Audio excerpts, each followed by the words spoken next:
با نشہ درویشی در ساز و دمادم زن، چوں پختہ شوی خود را بر سلطنت جم زن۔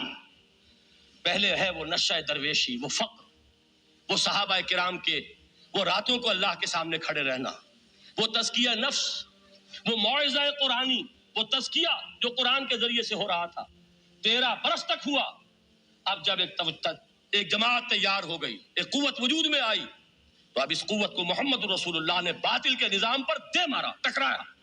بانشہ درویشی در ساز و دمادم زن، چوں پختہ شوی خود را بر سلطنت جم زن۔ تبھی وہ انقلاب آیا، جاء الحق وزہق الباطل ان الباطل کان زہوقا۔ تو اللہ تعالیٰ اس کتاب کو اب میزان بنا چکے ہیں۔ وبالحق انزلناہ وبالحق نزل، یہ قرآن حق کے ساتھ نازل ہوا ہے، فیصلہ کن کتاب ہے۔ انہ لقول فصل وما هو بالحزل، یہ قول فصل ہے، حزل نہیں ہے، کسی شاعر کی شاعری نہیں ہے کہ آپ نے تحسین کی تو کیا اور نہ کی تو کیا۔ یہ کتاب وہ ہے کہ اگر مانو گے تو مہو پرویں کا امیر بنو گے، اور اگر اس کو پیٹھ دکھائے رکھو گے جیسے دکھائی تم نے تو ذلیل کر دیے جاؤ گے، رسوا کر دیے جاؤ گے، جیسے کہ آج کم سے کم 300 برس سے پوری دنیا میں مسلمان ذلیل اور خوار ہیں۔